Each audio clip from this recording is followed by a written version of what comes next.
Hello friends, कैसे हैं आप सब लोग। आशा करता हूं कि आप सभी व्यस्त होंगे और मस्त होंगे और पढ़ रहे होंगे। दोस्तों, फिलॉसफी की इस वीडियो में आपका स्वागत है। दोस्तों, अब तक हमने इंडियन फिलॉसफी क्या है और उसके कैरेक्टरिस्टिक, उसका वर्गीकरण और वैदिक दर्शन के बारे में हमने देखा था। आज की इस वीडियो में हम अवैदिक दर्शन या श्रमण दर्शन के बारे में देखेंगे, जो हमारे सिलेबस में है, जिसमें मेन है बौद्ध दर्शन, जैन दर्शन और चार्वाक दर्शन। दोस्तों, जैसा कि हमने पिछले वीडियो में भी बात किया था कि भारत का जो दर्शन है उसको हम दो तरीके से वर्गीकृत करके देख सकते हैं। अवैदिक दर्शन या वैदिक दर्शन, आस्तिक या नास्तिक दर्शन, ब्राह्मण या श्रमण दर्शन। तो हमने पिछले वीडियो में वैदिक दर्शन के बारे में देखा था। आज की इस वीडियो में अवैदिक दर्शन के बारे में देखेंगे, या इसे श्रमण दर्शन क्यों कहते हैं। दोस्तों, श्रमण शब्द की उत्पत्ति श्रम धातु से हुई है, जिसका मतलब है परिश्रमी होना या मेहनत करने वाला। तो जो श्रमण लोग होते थे वो ऐसे साधु, सन्यासी और परिव्राजक होते थे जो घूम घूम करके श्रम के माध्यम से अपने शिक्षा का प्रसार करते थे, और जो यह विश्वास करते थे कि मेहनत से मोक्ष को पाया जा सकता है, श्रम के माध्यम से मुक्ति की कामना की जा सकती है और उसे अचीव किया जा सकता है। तो जो श्रमण लोग थे वो ऐसे साधु, सन्यासी और परिव्राजक लोग थे जो घूम घूम करके अपनी शिक्षा का प्रचार करते थे। और इनका जो साहित्य है वो बहुत ज्यादा रिटेन फॉर्म में हमको नहीं मिलता। इसमें रिटेन फॉर्म में हमें अधिकतर बौद्ध दर्शन और जैन दर्शन के बारे में पता चलता है, लेकिन इसके अलावा भी भारत के बहुत सारे फिलोसफिकल विचारधारा जो इस मत से प्रचलित थे, उनके रिटेन रिकॉर्ड हमें नहीं मिलते। अब अगला सवाल ये उठता है कि ये जो श्रमण फिलोसफी है उसका डेवलपमेंट क्यों हुआ, किस तरीके से हुआ। दोस्तों, जो श्रमण फिलोसफी है वो वैदिक फिलोसफी के अगेंस्ट उनके जो कुछ निगेटिव चीजें थी, उनके रिप्रकशन में, उनके विरोध स्वरूप ये उपजा था। जिसमें पहला है बलि या यज्ञ जैसे चीजों का विरोध करना।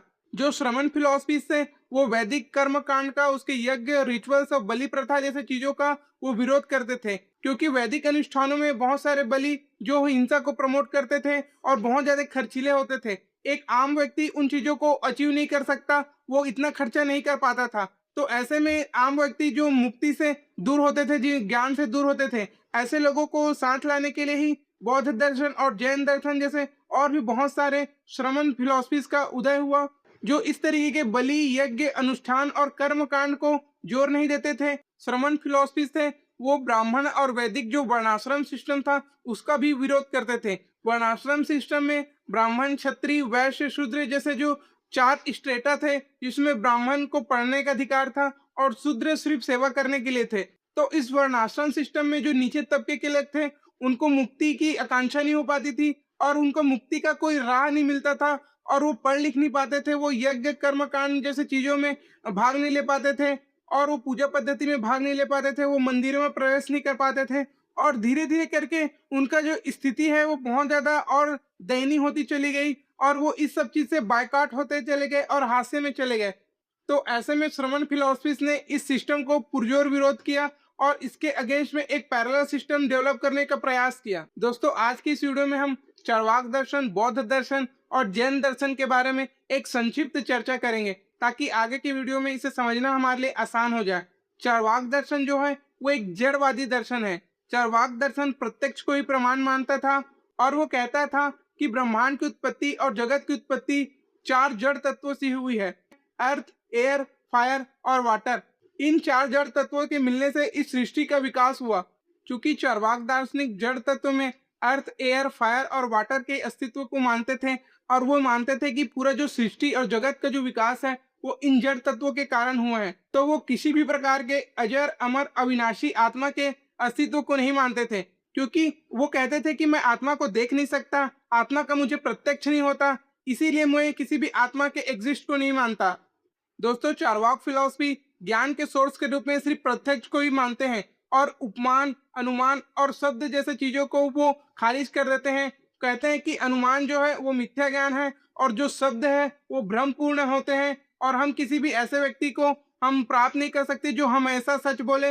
हम ऐसे धूर्त व्यक्ति रहते हैं जो हमको लगता है कि सच बता रहा है, पर वो हमें मिसलीड कर सकता है, मिसगाइड कर सकता है। तो हम कभी किसी व्यक्ति के शब्द पे भरोसा नहीं कर सकते। और जो टेक्स्ट है वो भी मिसलीडिंग है। वेद, पुराण और इन सारी चीजों को वो खारिज कर देते थे और बोलते थे कि ये धूर्त ब्राह्मणों ने लिखा है अपने व्यक्तिगत स्वार्थ को सिद्धि के लिए। तो इस तरीके से उनका जो ज्ञान मीमांसा है उसी से उसका तत्व मीमांसा का डेवलपमेंट हुआ है, और उसी से उनका जो हेडोनिज्म वाला जो उनका सुखवादी कॉन्सेप्ट है, जो उसका मूल्य मीमांसा, ये तीनों एक दूसरे से जुड़े हुए हैं। उनके ज्ञान मीमांसा से उसके तत्व मीमांसा और आगे चल करके उसके मूल्य मीमांसा का उद्भव हुआ, और ये सब चीज एक दूसरे से जुड़े हुए हैं। चार्वाक फिलॉसफी किसी भी तरीके के अजर अमर अविनाशी आत्मा के एग्जिस्टेंस को नहीं मानते, क्योंकि वो कहते हैं कि मुझे किसी भी प्रकार के आत्मा का ज्ञान नहीं हो सकता, और किसी भी व्यक्ति के बोले गए शब्द को, किसी किताब में लिखे गए शब्द को और सिर्फ अनुमान को मैं सत्य नहीं मानूंगा। मैं आत्मा को देख नहीं सकता, इसलिए मैं आत्मा को नहीं मानूंगा। चार्वाक दार्शनिक है, वो ये कहते थे कि अगर आप चाहो तो चेतना को आत्मा की संज्ञा दे सकते हो, लेकिन एक ऐसी स्थिति नहीं है कि ये शरीर से बाहर निकल कर जाए और कोई और शरीर धारण कर दे। जो चेतना की शारीरिक स्थिति है वो जड़ तत्वों के मिलने से बनी है, यानी अर्थ, एयर, फायर और वाटर जब मिलकर एक दूसरे के साथ प्रतिक्रिया करते हैं तो चेतना उसी का गुण है। अलग से कोई चेतना जैसी कोई चीज नहीं है जो अजर अमर अविनाशी है। तो चार्वाक दर्शन इन चीजों को मानता है। चार्वाक दार्शनिक ये मानते थे कि मृत्यु के बाद चेतना कभी खत्म हो जाता है और उसका कोई एग्जिस्टेंस नहीं रहता, तो जो शरीर है वही असलियत है, और मृत्यु के बाद जैसे परलोक जैसी कोई स्थिति नहीं होती है। जो जीवन है वो यही जीवन है, और स्वर्ग और नरक, इहलोक और परलोक जैसे कॉन्सेप्ट को वो सिरे से खारिज कर देता था और नकार देता था, और कहता था कि ये लोगों को डराने का तरीका है ताकि उससे लूटपाट किया जा सके। चार्वाक दार्शनिक ये मानते थे कि आपको इसी जीवन को सही बनाने का प्रयास करना चाहिए, न कि आपको आने वाले जीवन का प्रयास करना चाहिए। लोग तरह तरह के कष्ट उठाते रहते हैं और अपने इस जीवन में दुख को भोगते रहते हैं और सुख से भागते रहते हैं। चार्वाक दार्शनिक ये कहते थे कि आदमी का एकमात्र उद्देश्य होना चाहिए दुखों से मुक्ति और सुख की प्राप्ति। दुखों से मुक्ति कोई तप करने से, साधना करने से और कोई कर्म कांड करने से नहीं होता। दुख से मुक्ति के लिए जो तप, साधना और जो कठिन श्रम है वो अपने आप को दुख देने का ही एक तरीका है और फालतू चीज है। चार्वाक मानते थे कि दुखों से मुक्ति सुख के प्राप्ति से हो सकती थी। वो कहते हैं यावत जीवेत सुखम जीवेत ऋणम कृत्वा घृतम पिबेत भस्मीभूतस्य देहस्य पुनरागमन कुता, यानी जब तक जियो सुख से जियो, ऋण लेकर के घी पियो, भस्मीभूतस्य देहस्य पुनरागमन कुता, यानी ये जो देह है एक बार भस्म हो जाने के बाद पुनरागमन नहीं होता। आप क्या कभी देखे हैं ऐसे व्यक्ति को जो मरने के बाद वापस आ जाए? तो इस तरीके से चार्वाक फिलॉसफी अपने विचारों को रखता है। दोस्तों अगला दर्शन है जैन दर्शन। दोस्तों जैन दर्शन बहुत पुराना दर्शन है और इसमें 24 तीर्थंकर हुए हैं, जिसमें प्रथम तीर्थंकर थे ऋषभदेव और 24वें तीर्थंकर थे महावीर स्वामी जी। दोस्तों जैन दर्शन भी ये मानते थे कि जीवन जो है वह दुखों से भरा हुआ है, और आदमी इस जीवन को दुख इसलिए उठाता है क्योंकि वो बंधनग्रस्त है, और बंधनग्रस्त होने का कारण है पिछले जन्म का कर्म फल, जिसके कारण जो जीव है वो जड़ तत्व यानी पुद्गल से जुड़ जाता है और जन्म लेता है। ये जन्म लेना ही दुख और तकलीफ का कारण है। जब व्यक्ति इन चीजों को समझ जाता है, अपने बंधन को समझ जाता है, तो वो मुक्ति को अचीव कर सकता है। जैन दर्शन के अनुसार जो बंधन है वो तब टूटेगा जब व्यक्ति, जो जीव है, वो अपने आप को जड़ तत्व से अलग कर ले और नए तरीके से जो पुद्गल है, नए पुद्गल है, उनके तरफ वो आकृष्ट ना हो। और ये जो बंधन है वो सम्यक ज्ञान, सम्यक दर्शन और सम्यक चरित्र जो जैन त्रिरत्न है उसके ज्ञान से टूट सकता है। सम्यक दर्शन का अर्थ है धर्म उपदेष्टाओं के प्रति सच्ची श्रद्धा, और सम्यक ज्ञान का अर्थ है जीव तथा अन्य द्रव्यों का सत्य ज्ञान। सम्यक चरित्र का अर्थ है सही आचरण, जिससे कि कर्म बंध से मुक्ति मिले।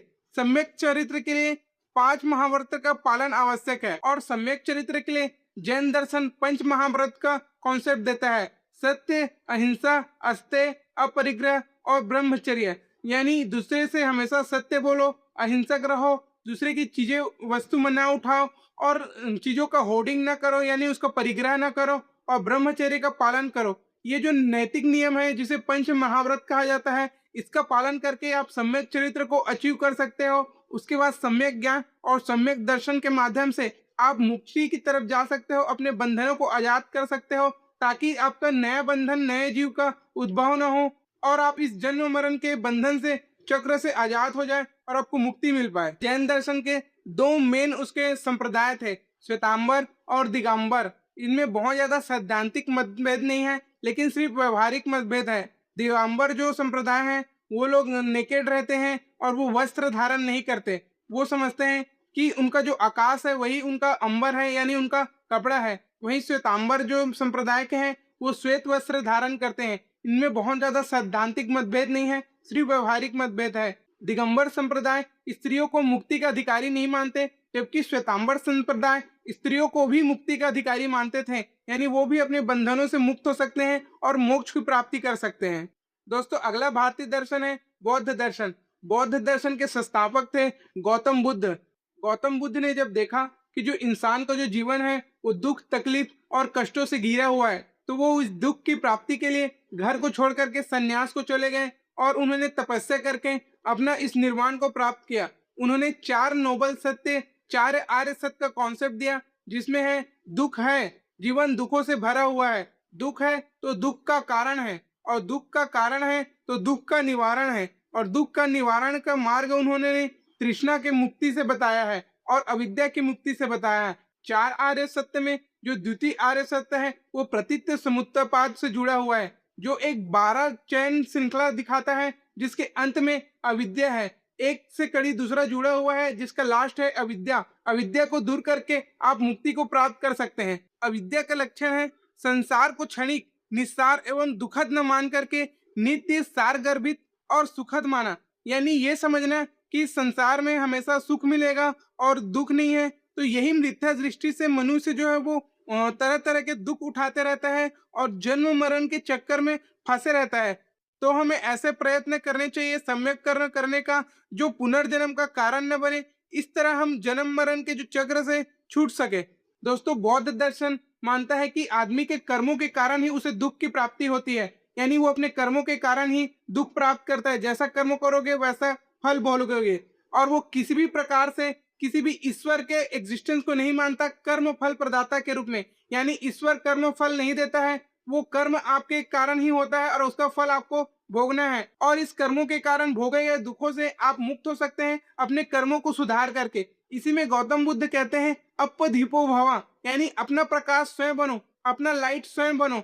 और वो लाइट बनने के लिए कहते हैं कि 4 आर्य सत्य का ज्ञान होना जरूरी है। और उस 4 आर्य सत्य में जो चौथा है, जो दुख से मुक्ति का मार्ग बताता है, वो जो दुख से मुक्ति का मार्ग है वो बौद्ध दर्शन का अष्टांगिक मार्ग या 8 फोल्ड पाथ है, जिसमें है सम्यक दृष्टि, सम्यक संकल्प, सम्यक वाक्य, सम्यक कर्म, सम्यक आजीविका, सम्यक व्यायाम, सम्यक स्मृति और सम्यक समाधि।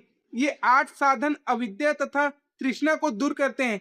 इस अष्टांगिक मार्ग में चलने से हमारे दुखों का विनाश होता है और पुनर्जन्म और बार बार आवागमन के चक्र से हमें आजाद मिलता है। और इस तरीके से आदमी अपने मुक्ति को, अपने मोक्ष को, अपने निर्माण को अचीव कर सकता है। दोस्तों गौतम बुद्ध का ध्यान बहुत ज्यादा आध्यात्मिक चिंतन पर नहीं था, तो वो जीवन के ऐसे चीजों के बारे में जवाब नहीं देते थे, जैसे ईश्वर क्या है, आत्मा क्या है, परमात्मा क्या है। इन चीजों पर डिस्कशन वो ज्यादा नहीं करते थे। वो कहते थे कि जीवन का जो मेन दुख है उसको दूर करने का प्रयास हमारा प्राथमिक प्रयास होना चाहिए, न कि हमें यह विचार करना चाहिए कि ईश्वर है या नहीं है, आत्मा है या नहीं है। अगर कोई व्यक्ति दुख में है, वो तकलीफ में है और वो कष्ट पा रहा है, तो मैं उसके कष्ट का निवारण न करके उसे आत्मा की शिक्षा दूं और उसे ये बताऊं कि स्वर्ग है, नरक है, ये कर्म करो तो तुम्हें नरक मिलेगा, कर्म कांड, यज्ञ और इन सारी चीजों को अगर मैं उसे बताऊं और उसका प्रॉब्लम सॉल्व तो नहीं होगा। अगर वो आत्मा रहेगी चाहे मत रहे, एट प्रेजेंट वो तो प्रॉब्लम में है। उस प्रॉब्लम को सॉल्व करने का एक ही तरीका है कि आप ज्ञान प्राप्त करें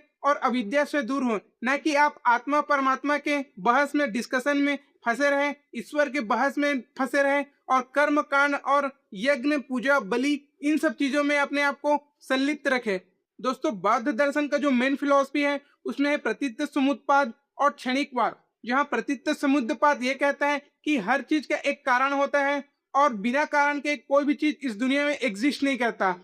और क्षणिकवाद यह कहता है कि जीवन जो है वो नित्य नहीं है, अनित्य है, लगातार परिवर्तन होते रहता है और कोई भी चीज यहाँ परमानेंट नहीं है। इसे ही हम क्षणिकवाद कहते हैं। यानी इस दुनिया में सब चीज क्षणिक है और हर क्षण आप लगातार जीवन बदलते रहता है। आप सेम नदी में 2 बार प्रवेश नहीं कर सकते। आप जब पहली बार प्रवेश करते हैं उस समय जो पानी था, आपके पैर के तले जो मिट्टी थी वो बह करके चली गई, खिसक गई और पृथ्वी, आकाश, जो सभी चीजें हैं वो बदल गए। मतलब हर पल जीवन जो है वो परिवर्तनशील है और वो परिवर्तन हो रहा है किसी न किसी कारण से, और यही है प्रतीत्य समुत्पाद। तो बौद्ध दर्शन का जो मूल फिलॉसफी है वो अष्टांगिक मार्ग, 4 नोबल सत्य, प्रतीत्य समुत्पाद और क्षणिकवाद है। इन चीजों को हम समझ करके अपने दुखों को दूर कर सकते हैं और कष्टों का निवारण कर सकते हैं, मोक्ष, मुक्ति और निर्वाण को प्राप्त कर सकते हैं। दोस्तों, बौद्ध दर्शन में दो मुख्य संप्रदाय है, हीनयान और महायान, लेसर व्हीकल या ग्रेट व्हीकल।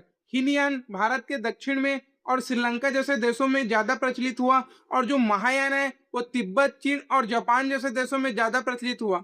दोस्तों, हीनयान और महायान में निर्माण के उद्देश्य को लेकर के डिफरेंसेस हैं। हीनयान के अंतर्गत है वैभाषिक और सौतांत्रिक संप्रदाय, वहीं महायान के अंतर्गत है विज्ञानवाद और शून्यवाद। दोस्तों, इन सारी चीज को हम आगे के वीडियो में देखेंगे।